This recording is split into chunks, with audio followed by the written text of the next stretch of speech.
الفاتحة إلى روح سيدنا ومولانا محمد صلى الله تعالى عليه وسلم. ببركة إن الله وملائكته يصلون على النبي يا أيها الذين آمنوا صلوا عليه وسلموا تسليما. اللهم صل على سيدنا محمد وعلى آل سيدنا محمد وبارك وسلم. سبحان ربك رب العزة عما يصفون وسلام على المرسلين والحمد لله رب العالمين. حق لا إله إلا الله محمد رسول الله.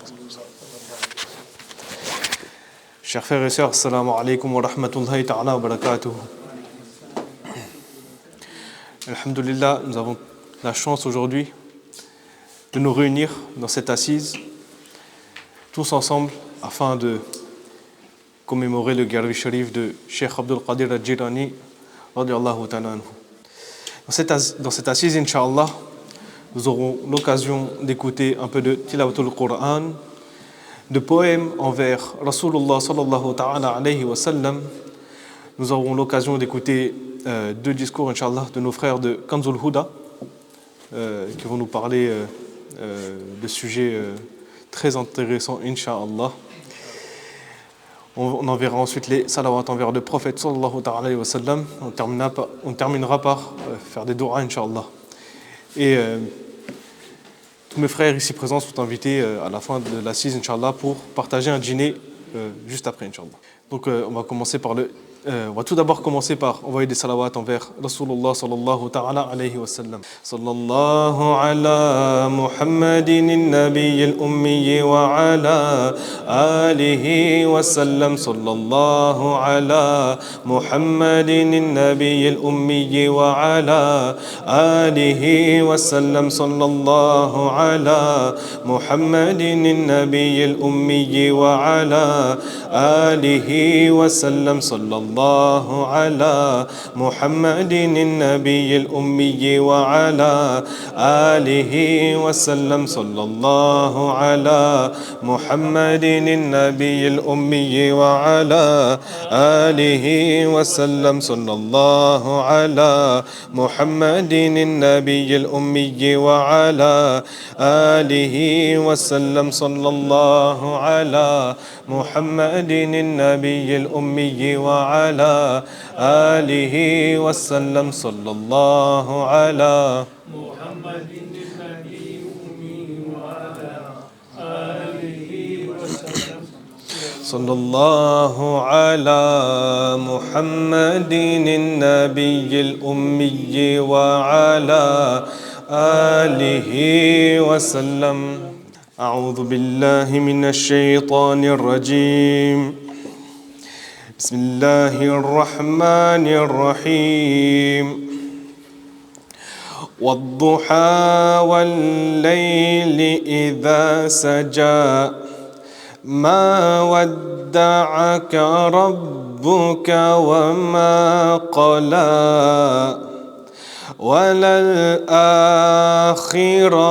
خير لك من الأولى ولسوف يعطيك ربك فترضى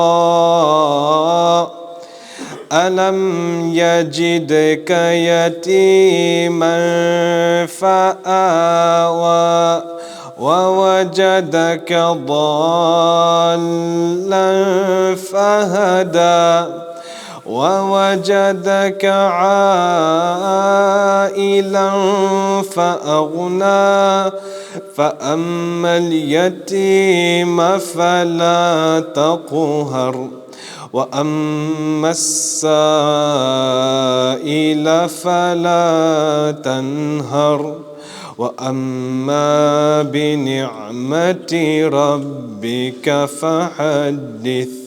صدق الله العظيم. صلى الله عليك يا رسول الله وسلم عليك يا حبيب الله صلى الله عليك يا وسلم عليك يا حبيب الله دیکھتے کیا ہو اہل صفا آپ پہنچے محبوب خدا یعنی ہو چکے جلوہ نما یعنی ہو چکے جلوہ نما شاہ حق شاہ بٹ تھا لا الہ الا اللہ لا الہ الا اللہ لا الہ الا اللہ لا الہ الا اللہ آمنا برسول اللہ آمنا برسول اللہ آمنا برسول اللہ ساقی کوثر بحر خدا آج تو ایسا جام پلا ساقی کوثر بحر خدا آج تو ایسا جام پلا اٹھ جائے پردہ جدائی کا اٹھ جائے پردہ جدائی کا جلوہ زیبا ہم کو دکھا لا الہ الا اللہ لا الہ الا اللہ لا الہ الا اللہ لا الہ الا اللہ آمنا برسول اللہ آمنا برسول اللہ خالق کل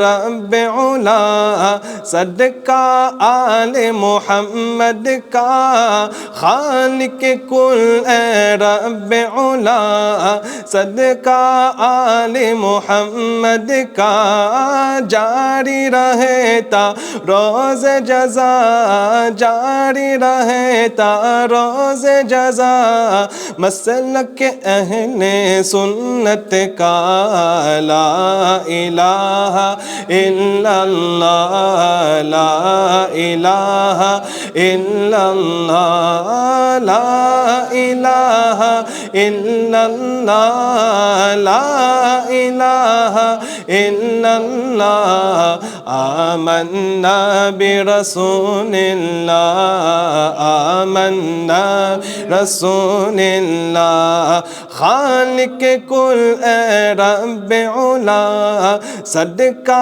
اعلی حضرت کا خالق کل رب علا صدقہ اعلی حضرت کا جاری رہتا روز جزا مسلک اعلی حضرت کا لا الہ الا اللہ لا الہ الا اللہ لا الہ الا اللہ لا الہ الا اللہ آمنا برسول اللہ آمنا برسول اللہ quand nous entendons son nom béni celui du prophète que la paix soit sur lui quand nous entendons son nom béni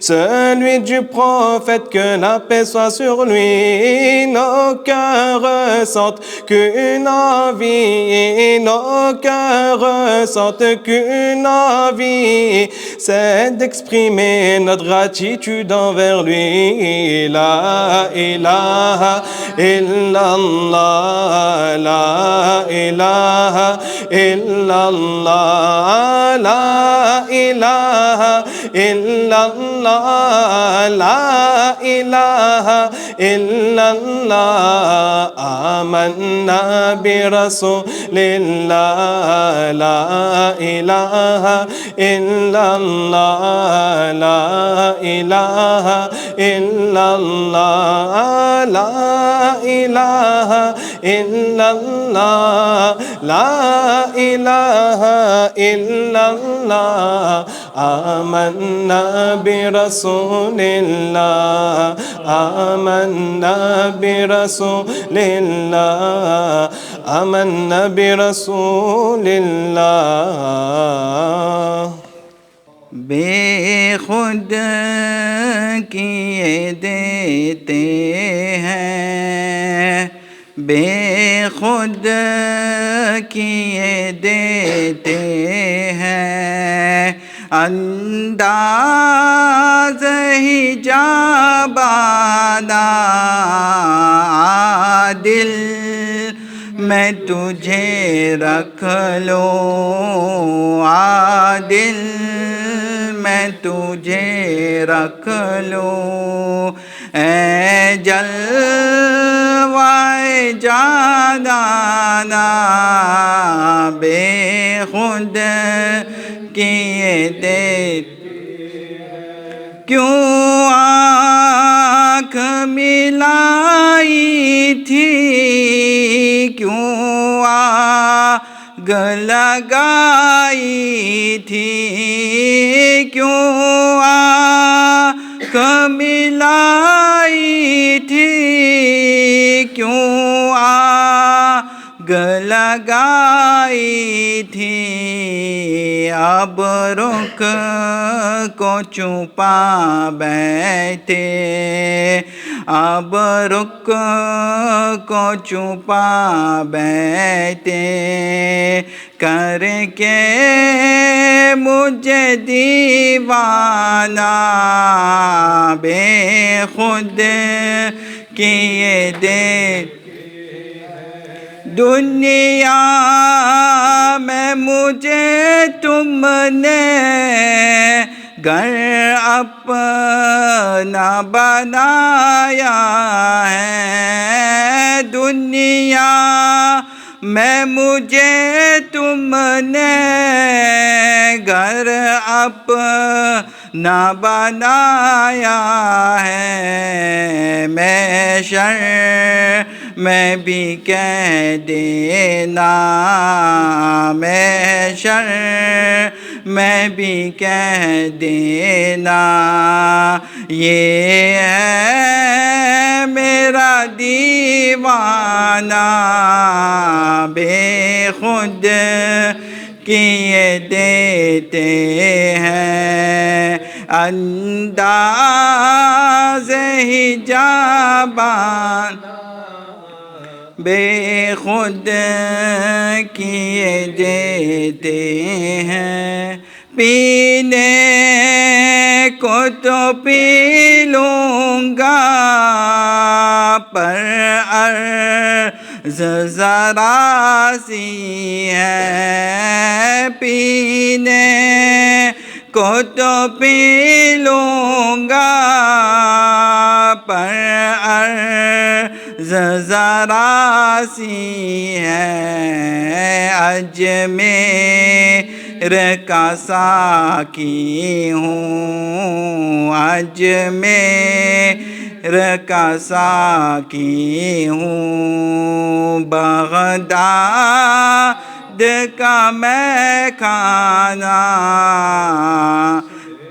بے خود کیے دیتے ہیں بے خود کیے دیتے ہیں انداز حجابانہ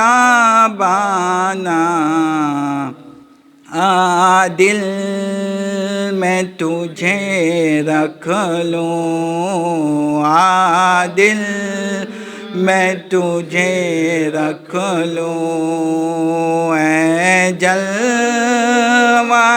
جانانا بے خود کیے دیتے ہیں اللهم صل وسلم وبارك عليه. La louange est à Allah, le créateur du ciel et de la terre. La louange est à Allah, le Seigneur de l'univers. La louange est à Allah, le tout miséricordieux, le très miséricordieux. Que la paix et la bénédiction sur son Muhammad sallallahu alayhi wa sallam, ainsi que sur sa noble famille, à tous ses compagnons et à tous ceux qui le suivent. Assalamu alaikum wa rahmatullahi wa barakatuh. Donc aujourd'hui, Inch'Allah, je vais vous proposer un sujet qui est extrêmement important. Alors peut-être vous avez pensé que vous n'allez pas être concerné par ce sujet-là, mais il est utile en tout temps pour n'importe quel âge et nous allons voir différents points, Inch'Allah. Ce sujet, ça sera sur l'éducation des enfants. Alors que vous ayez 60 ans, 70 ans, on a, alhamdoulilah, je l'espère, pour vous, tous nos enfants, même s'ils ont grandi, qu'ils ne se sont plus des enfants. D'accord ? Mais nous pouvons toujours les conseiller, n'est-ce pas ? Alors, naturellement, quand on approche l'âge de la vingtaine, trentaine, on est supposé avoir aussi des enfants que nous devons éduquer. Et il y a du coup aussi les jeunes, les adolescents, 15 ans, 20 ans, qui n'ont pas d'enfants, mais qui aussi, Inch'Allah, en auront. Et donc, tout le monde sera concerné par cela, Inch'Allah. Donc, aujourd'hui, nous allons voir 20 points à mettre en pratique pour pouvoir avoir des clés, d'accord, avoir des tips, avoir des idées pour éduquer nos enfants correctement, Inch'Allah. La première des choses, et ça c'est extrêmement important, c'est les écrans. Éloignez vos enfants des écrans, en particulier les enfants qui sont en bas âge. Aujourd'hui, vous voyez malheureusement beaucoup d'enfants qui sont scotchés devant des téléphones, devant des tablettes, devant des télévisions. Et aujourd'hui, même les experts le disent, il y a des retards d'expression de l'enfant. C'est-à-dire que l'enfant, il ne parle plus. Normalement, un enfant, il commence à parler à partir de l'âge de 2, 3 ans, 4 ans, et ensuite il peut bien parler. Et bien là, les experts, qu'est-ce qu'ils ont remarqué ? C'est que les enfants qui sont scotchés sur les écrans, ils ne prennent pas cette habitude de parler, puisqu'ils font que regarder, et donc du coup, ils ne parlent plus. Et donc ça fait des retards d'expression. Donc lorsque cela arrive, souvent on s'inquiète de ce genre de choses, on va voir des médecins, etc. Alors qu'en réalité, même eux le disent, il faut juste faire en sorte que l'enfant ne regarde plus d'écran, tout simplement. Et ça, ce n'est qu'un point négatif. Il y a le fait que le manque d'attention, ça va aussi jouer sur l'attention des enfants plus tard, lorsqu'ils vont grandir, ils vont avoir des manques d'attention, etc., etc., même des idées qui sont passées pour les enfants déjà petits, etc. On ne va pas trop s'éterniser dessus. Mais de manière générale, évitez absolument les écrans pour les enfants qui sont en bas âge. Deuxième point, ne jamais mentir à ses enfants. Si aujourd'hui, quand ils sont petits, vous leur mentez, vous leur dites « il ne comprend rien », en réalité, vous vous décrédibilisez automatiquement. Parce que le jour où vous allez lui dire des choses vraies, ou le jour où vous allez lui apprendre des enseignements religieux, qu'est-ce que l'enfant il va dire ? Il va dire, mais mon père, souvent il me raconte des trucs, c'est même pas vrai. Est-ce que lui, il me parle de Allah et de son prophète, est-ce que ça c'est vrai ou pas ? Imaginez-vous, subhanallah. Votre parole, elle doit être crédible tout le temps. À partir du moment où vos enfants considèrent que vous n'êtes plus fiable, ils ne vous font plus confiance. Et à partir de là, vous perdez par rapport à l'éducation religieuse que vous avez vis-à-vis de vos enfants. Donc extrêmement important de ne jamais mentir à ses enfants. Troisième point, le père ne doit jamais se disputer avec la mère devant les enfants. Toujours écarter les enfants des disputes, ça peut arriver, c'est normal, ça peut arriver, c'est comme ça, c'est naturel, tout le monde en a, mais toujours préserver les enfants pour pas qu'ils assistent à ces scènes-là. L'enfant, il ne va pas comprendre, il va voir ses parents qui sont énervés, peut-être même ça va dépenser, les mots vont dépenser, les paroles vont dépasser la pensée, il y aura peut-être même des insultes, etc. Et l'enfant ne doit pas être témoin de cela. Donc il faut essayer de les préserver un maximum parce que, encore une fois, ça va nuire à l'enfant. Quatrième point, le père doit apprendre à l'enfant à respecter la mère. Et la mère doit apprendre à l'enfant à respecter le père. Aujourd'hui, ce qu'on voit, subhanallah, c'est des enfants qui manquent de respect vis-à-vis de l'autre parent, et l'autre parent, il est là, il dit rien. Limite, même s'il rigole pas, limite. Et ça, c'est pas normal. Il faut leur enseigner parce que les deux parents doivent se soutenir. Et souvent, vous savez, quand les parents ne s'entendent pas trop, il y a une sorte de scission qui se passe, et l'enfant, il est souvent partagé entre les deux. Alors que normalement, ça doit être l'inverse.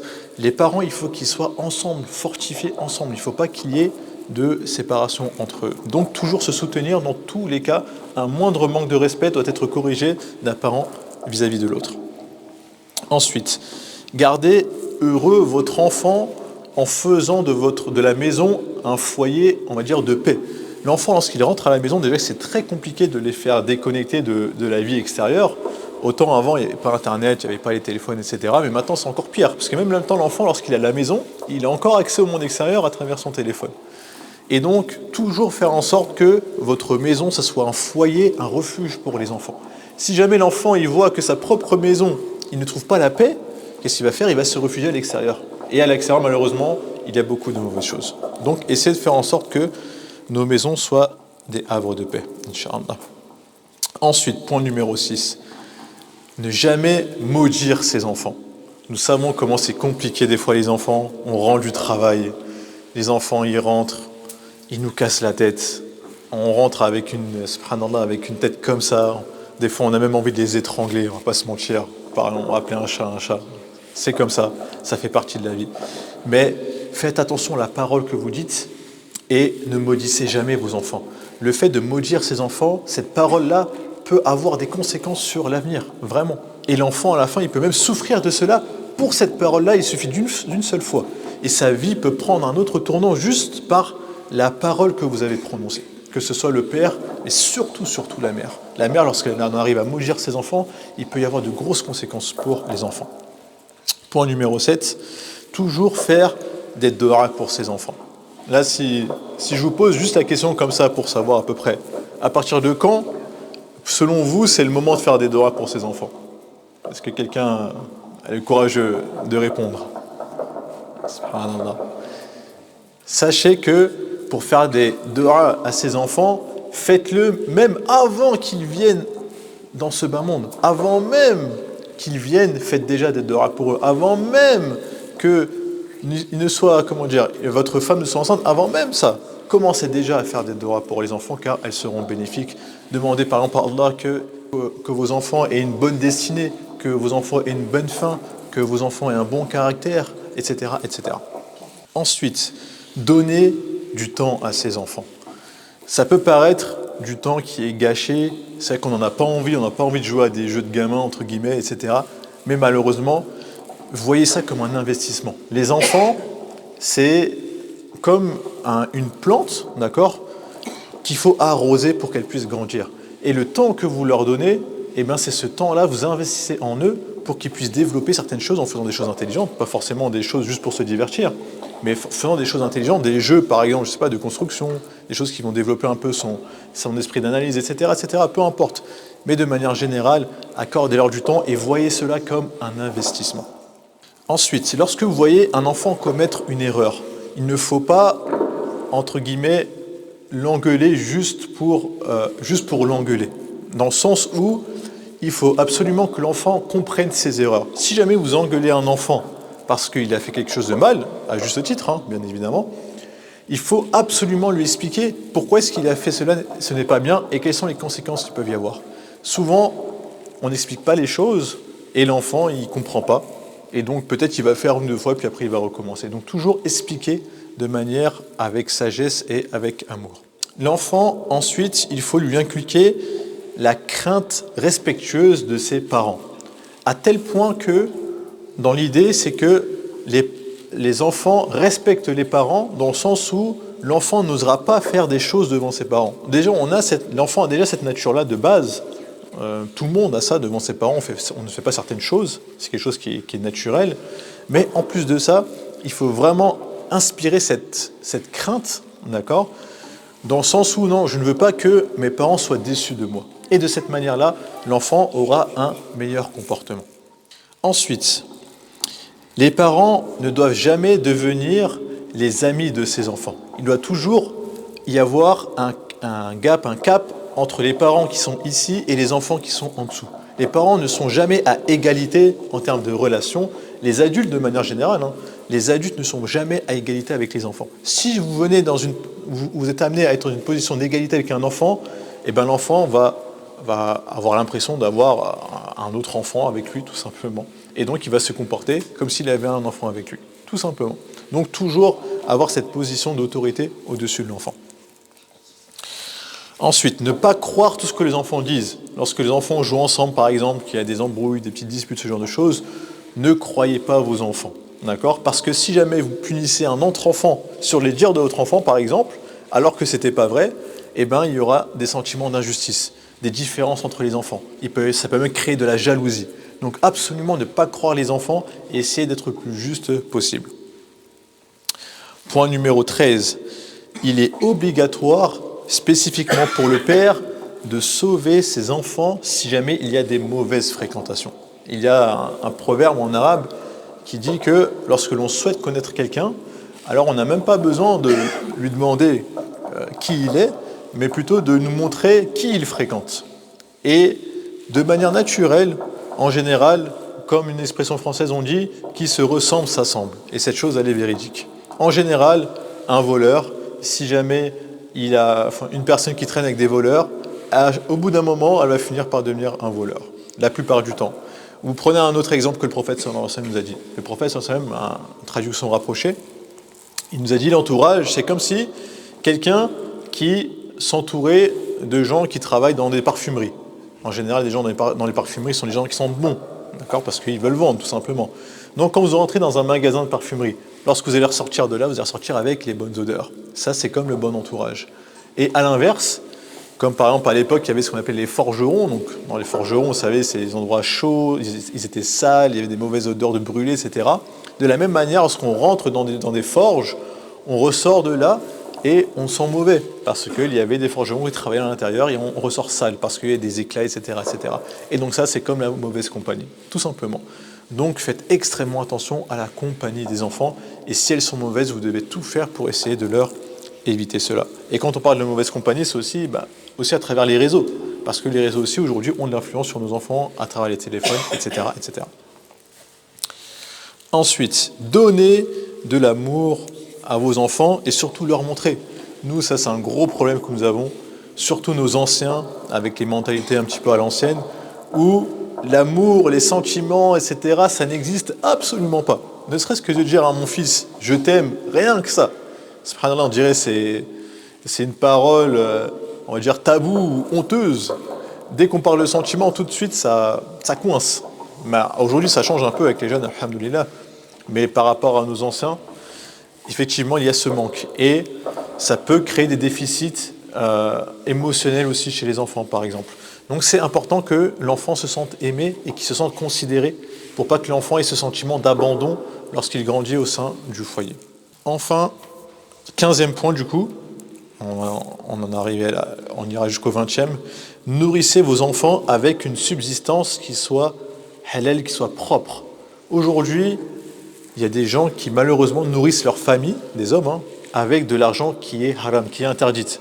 Par exemple, on va parler dans le concret, on va pas parler chinois, des gens qui travaillent dans le bâtiment, d'accord, et qui ne déclarent pas, qui déclarent les salariés par exemple au noir. Ça peut être des taxis, des VTC, qui vont avoir des comptables très conciliants et qui ne vont pas déclarer tous les revenus qu'ils vont gagner.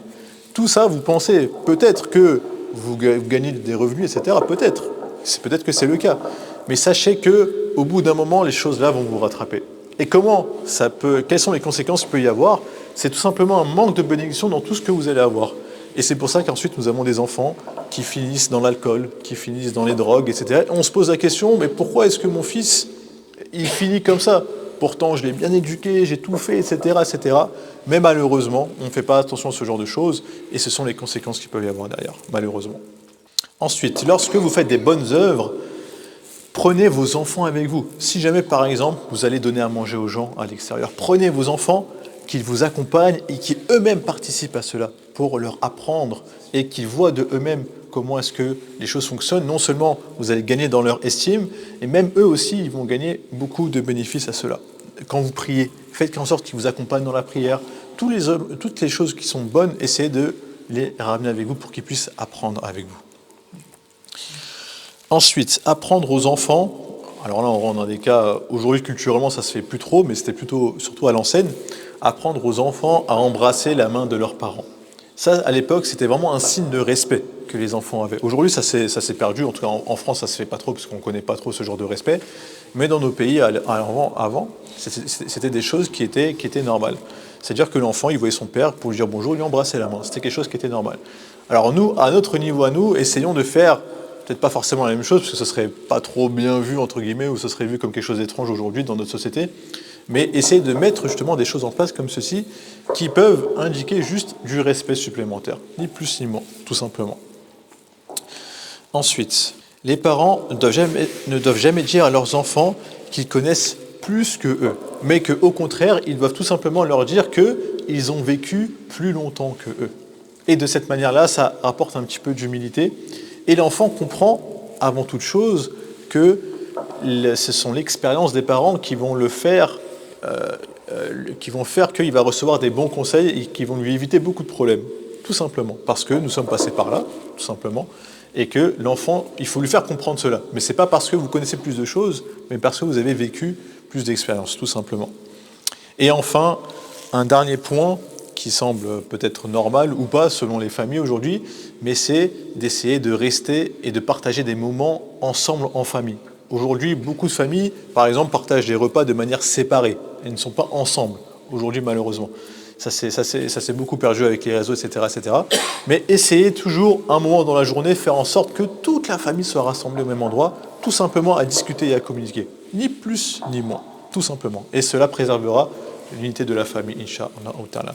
Donc voilà, nous avons vu ces 20 points. J'espère que chaque personne aura compris, va pratiquer, Inch'Allah, quelques-uns de ces points, Inch'Allah. Et Inch'Allah, nous allons faire place au prochain discours. Wa akhiru da'wana anil hamdulillahi rabbil alamin.